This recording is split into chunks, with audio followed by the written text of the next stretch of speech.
Hey, it's Kak, and tonight we're going to be reading chapters 4 and 5, so it's going to be a bit of a longish episode. Maybe I can do more, depends on how I'm feeling, but it's going to be mostly, maybe 2 chapters, but depends on how I'm feeling. But we're back with Forbidden Fruit by Hermione, and the title for chapter 4 is Sweet Nectar. Summary for this chapter says, this chapter is sexually explicit. Oh, spicy. So I'm switching to an explicit rating. Well, thank you, author, for letting me and any audience or viewer that watches this video know. So, let's get right into the video. Saturday afternoon. True to Malfoy's words, Riddle was on the 4th floor of the library. Figures since it's the least preoccupied level. She ponders if perhaps it held the entrance of the Chamber of Secrets. Hermione huffs as she eventually reaches the stained glass doors of the 4th floor library. Thankfully, using the Marauder's map, she located Head Boy Riddle in minutes. It seemed the Slytherin heir enjoyed studying behind an old statue of a woman and what appeared to be a detailed snake wrapped around her leg. The woman's features were drastically worn from time. Hermione held her breath as she observed a completely unguarded Tom Riddle. Riddle seemed lost in a book of ancient quality. Hermione noticed that he was simply alluring when alone and not putting an act on, although he appeared to be frustrated. He pored over the delicate tome with an intense gaze and clenched jaw. It looked as if the very pages would crumble between his fingers if he so much rubbed them together. Hermione licked her lips as she tried to see the title. Any book worth Riddle's entire attention usually meant trouble for someone. Seriously, why couldn't she just graduate and intern with Professor Slughorn for crucial credits for the Potion Masters Division in Athens?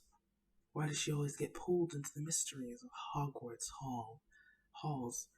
Hermione nearly yelps as Riddle slams his fist violently on the desk before him, and the shifty structure creaks in reply. Compliance is simply overrated, Riddle mutters in simmering anger before running both his hands through his hair. Hermione believed this was the perfect time to make her exit, and she turns to see the marble snake was, in fact, a real snake as glinting silver gray scaled light splattered across Hermione's sweater. The massive beast hisses before baring its fangs in defense, unraveling from the worn woman's leg. Riddle, she whispers frantically, making sure to keep her eyes on the alabaster snake before her. She didn't want to risk reaching for her wand and being poisoned. You really shouldn't spy on people, Miss Granger.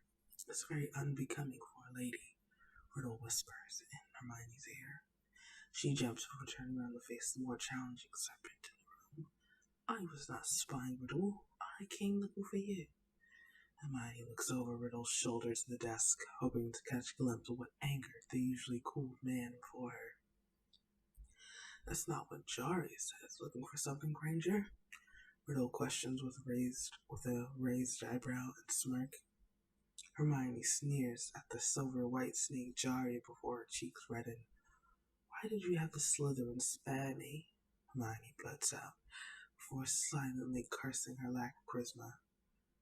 Tom grabs his pet snake before staring at Hermione with quiet thought. Because you're mine, Riddle states. Ooh, sheesh. Riddle.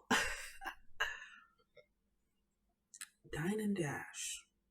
Tom Riddle tried his hardest to stop his mirk, but the curly witch's expression was significantly the funniest thing since Potter being chased by a Hungarian horntail 4th year. Hermione stood utterly frozen, her plump mouth open in complete disbelief. Her face began to pinken as she realized he was quite serious. Riddle admits he should have introduced her to his other life years ago. Yet the curly minx had enough suspicion that she was instinctively distrusting of Tom from the very beginning. Tom kisses Jaria on her delicate patterned head before vanishing her below and facing the stunned with dark amusement. The stunned late girl? Okay. Hermione finally snaps out of her stunned silence and stomps her foot on the polished wooden floors of Hogwarts Library. Tom, marvelous Riddle, you've utterly lost your bloody mind. I do no one's property. I should have listened to Harry years ago. You are crazy. Wait, crazy isn't the word. You utterly demented Riddle and should be admitted. You're utterly demented Riddle and should be admitted to St. Mungo's. Hermione stumps her foot one more time for effect.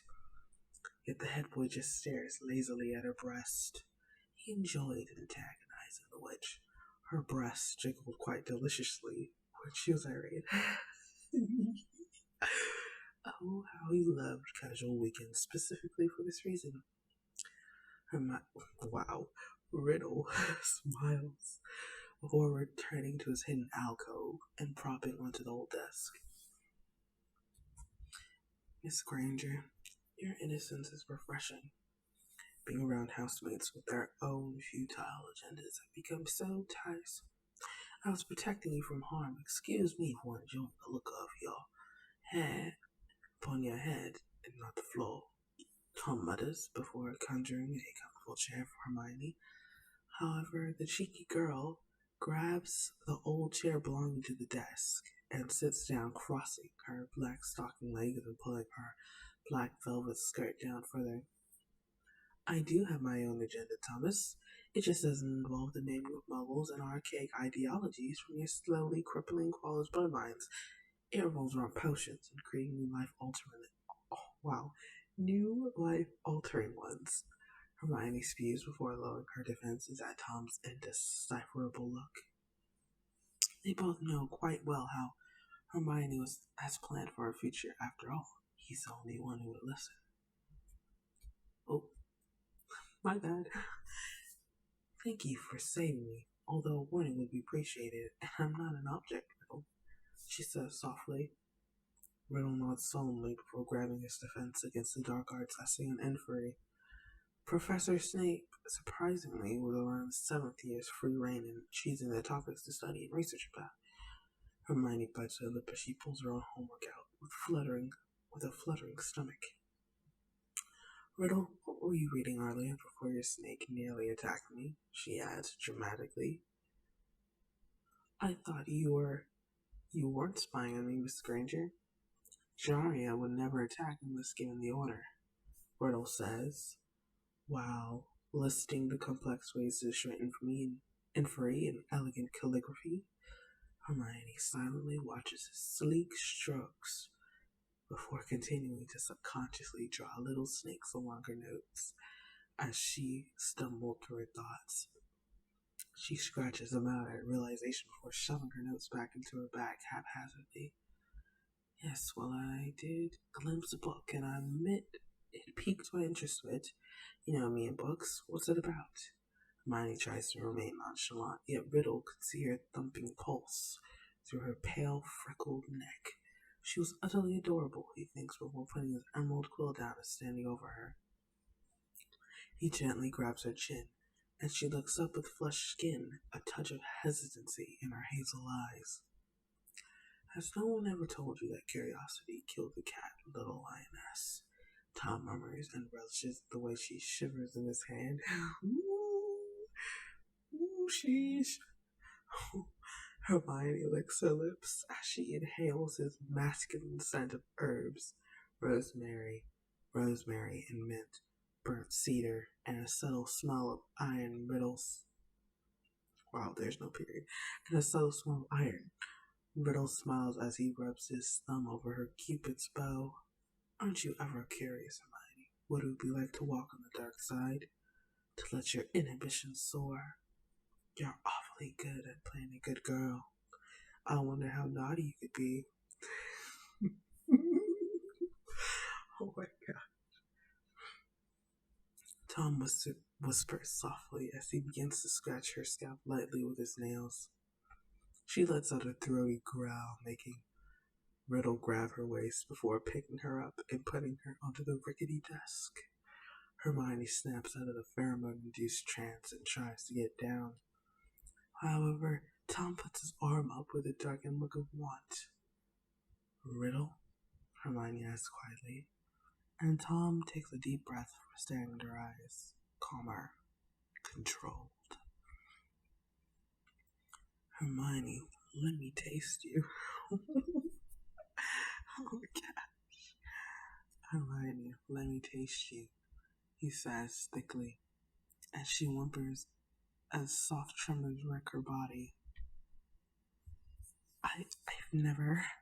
She sputters, embarrassed at her lack of experience. Riddle growls darkly before grabbing her neck and kissing her passionately. Hermione is thrown off guard as Riddle pushes her upper body onto the slanted stone, leading to the stained window above them. She lets out an invulnerable moan, and he grabs her waist and squeezes tightly. Riddle bites her lip hard before sucking her torn mouth in hunger. Hermione cringes slightly and scratches his arms with her long nails in retaliation, leaving bright red lines on his pale skin. Tom hisses before rising up and staring at his witch's swollen lips with a heaving chest. He runs his left hand up her long, stalking thigh, stopping near the waist when she tenses. Riddle's voice is thick with lust when he says, I said, allow me to taste you, not take you. Let me watch you squirm in pleasure. I want to see you come undone, Hermione. She shivers at his low voice, and the predatorial glint in his eyes as they sparkled in the window's multicolored lenses. Hermione nods her head slowly before biting her lips softly. Riddle was going to devour her. He kisses her softly on her throbbing mouth before releasing her unruly hair around his confine, like a halo of temptation. Tom slowly added his right hand along her long leg before pulling the stockings off and tying Hermione's wrist onto the raised window handle. She widens her eyes slightly, pulling Oh my gosh. Why the heck? I feel like I'm blushing. Read this. I usually skip this bit of the sex parts, and then get back to the story. But you know what? We're reading through it. Where was I? She widens her eyes, slightly pulling against her traitorous bondage before stopping at the feel of Tom's warm hand on her thigh. Riddle stops his caressing to stare at Hermione, tied in his favorite spot to study. He was going to take this desk to the chambers, he decides. Riddle grabs the matching chair and sits down as if preparing to feast. He peers into Hermione's lust-glazed eyes before licking his lips. It's slowly rolling her velvet skirt onto her taut stomach. He controls himself from taking her then and there. This little witch was a naughty little minx. Indeed, Riddle thinks, hungrily. Hermione's choice of underwear seemed to be a lacy maroon thong that hugged her curvaceous body perfectly. Tom rubs his thumb slowly over Hermione's sensitive flesh, and she instantly moans before reddening at the sensation. Riddle kisses her forehead softly before hooking her thong onto his finger and removing her lingerie with stilled breath. He pockets the transparent material before viewing his treat in hunger. She was an excellent specimen, Riddle remarked before staring at the innocent witch. Hermione, I'm going to devour you like a delicacy. He stares up to look into her eyes, and the leggy witch shivers at his intense look, devoid of his usual playful banter. Beautiful. Tom Riddle murmurs before lowering his tongue onto Hermione's pearl.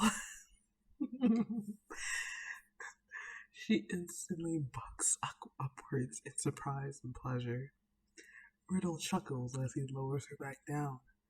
Hermione's eyes roll back as the vibrations of Riddle's laughter pleasure her fully. He continues to lap at her in carnal desire, caressing her thighs and breast as he tasted his mudblood. Okay. Hermione was entirely in bliss as she rode the ascent to orgasmic pleasure. The back of her logical mind knew this was going to be hard to swallow later once she was alone and her hormones were caged, yet cared not. She wanted more. Hermione moans softly as her eyes roll to the back of her head, and she opens her thighs wider, welcoming Tom to begin sucking her. Clee, clee, clee, clee, clee, clee, cloo, cloo, cluck, harder. He stops his attack when he observes her plump, throbbing bud glistening with his saliva. Tom licks his lips before rising and kissing her neck softly. Hermione continues to moan, and it's music to his ears. He lazily rubs her sensitive flesh as he licks her ear, whispering, "You don't taste like blood. Wow. You don't taste like mud, Hermione. You taste sweet like honeyed fruit. Honey, that's what you taste like." Riddle murmurs before pinching her, clee, clee, clee, clee, clue, clue, and kissing her on the lips as if consuming her orgasm. I don't know if that's allowed. Maybe I should just say her orgy. or. Hermione comes to the bleep bloop hard, and she gurgles her pleasure as Tom continues to explore her mouth during her intimate experience of pure bliss. He views Hermione's flushed face as she plummets down from her flight in ragged breaths. Riddle was day, sure, not letting this woman from his sight. Yeah, I'm doing my best to censor. Sound not properly censored video and editing, so figuring that out. Okay.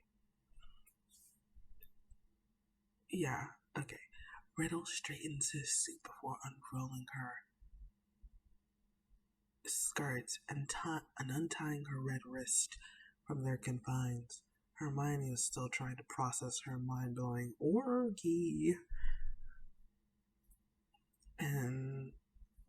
that she just lay stunned on the slanted stone. Tom chuckles before kissing her on the forehead and helping her sit up.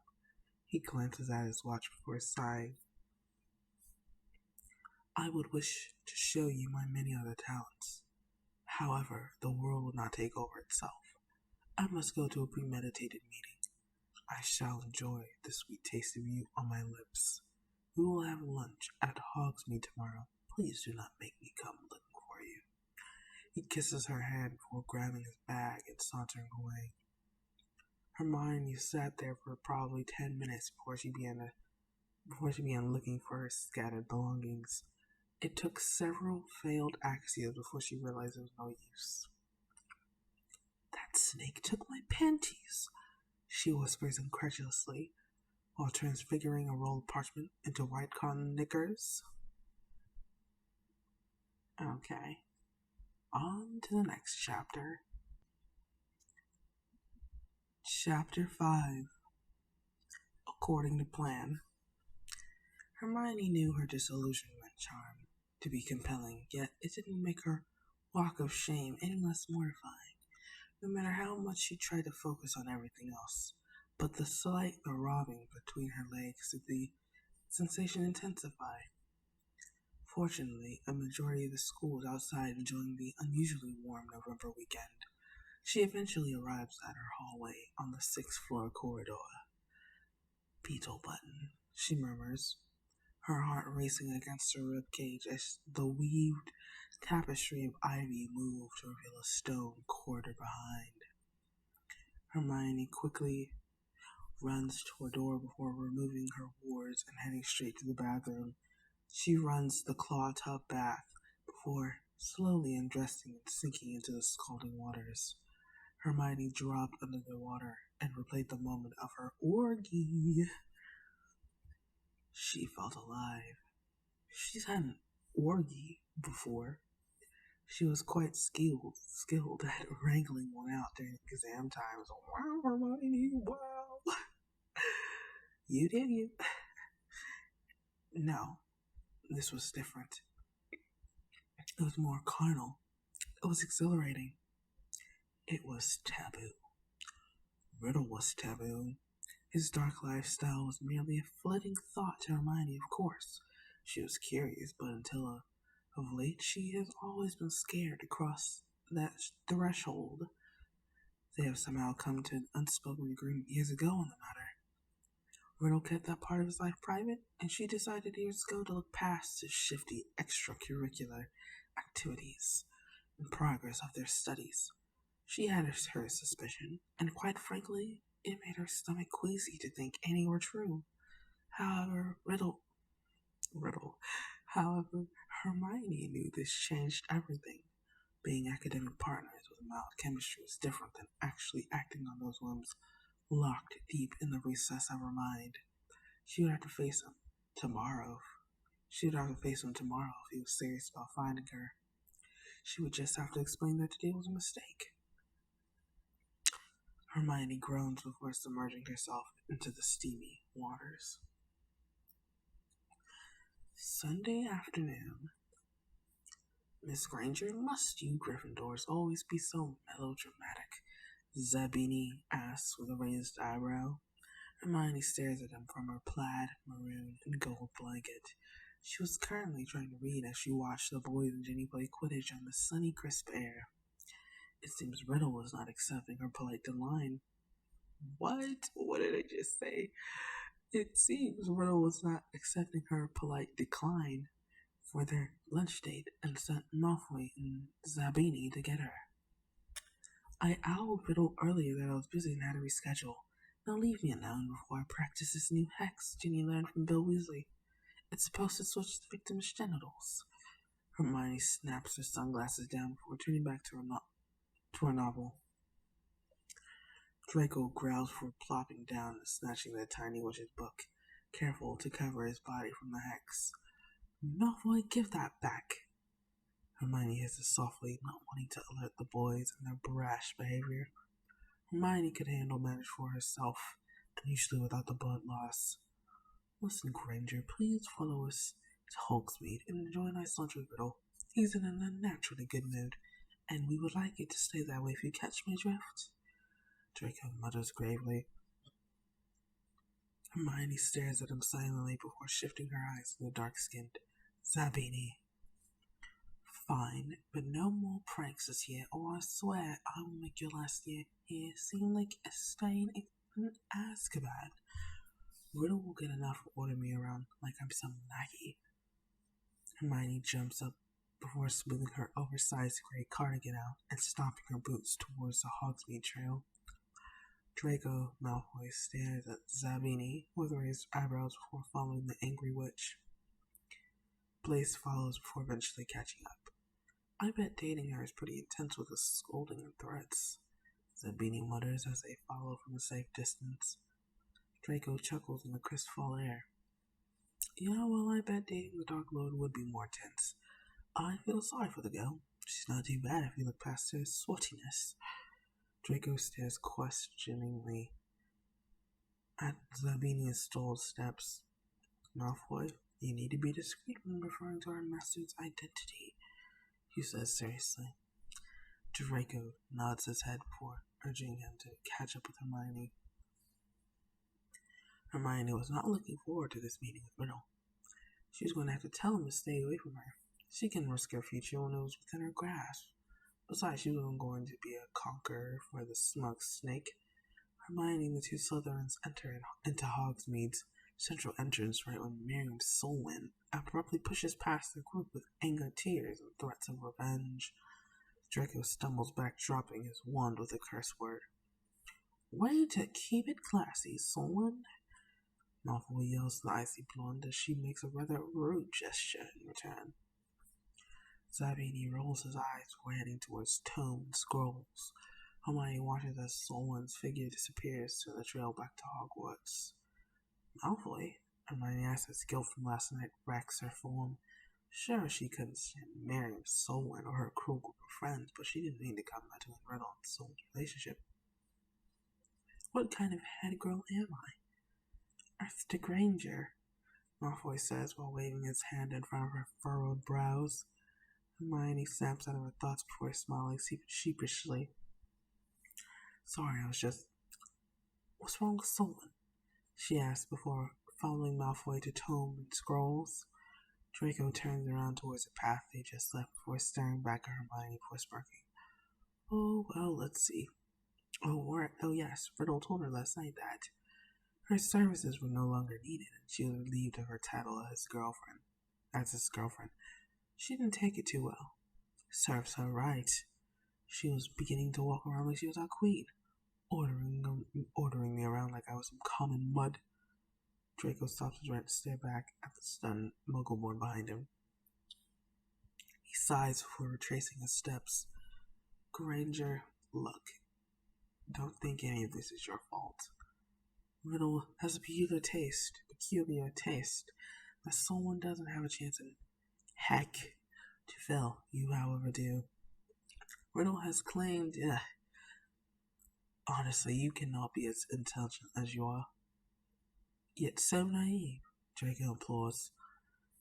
Hermione stares at her boots before biting her lip and glancing back at the Silver Slytherin in frustration. She didn't like not having the answers to things, and especially did not like being called naive. If I'm not naive, Riddle and I have a complicated relationship? Hermione seems to ask in flustered confusion.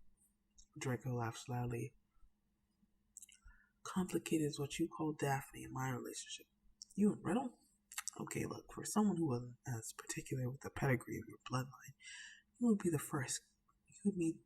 Oh my gosh. Sorry. You would be the perfect catch, he says quickly with a red face. Hermione rolls her eyes before trying to pass his tall frame, having no time for such nonsense. Malfoy quickly grabs her hand. Wait, listen to me, Granger. I meant that I am a pureblood and will eventually become the head of my household. Magically, I need a pureblood mate. If not, I will not legally receive any of my family's assets, including my very magic itself. I could become a squib. It's an old magical curse many ancient, prominent pureblood families enacted to make sure their future offspring would keep the bloodline unsullied. Draco rubs his head in a humble demeanor. Hermione snorts before rolling her eyes. What I meant to say was, if you look past your self-righteous, know-it-all, uppity personality, you are beautiful and kind and very powerful. You are a total take-home quality, Granger, so please explain to me why you have never had one boy dare ask you out. In our 7 years, only Victor Crumb ever dared. A boy who didn't even attend our school. We all know how he mysteriously almost died in the maze. Of course, Potter was there to save the day. Think about it, Granger.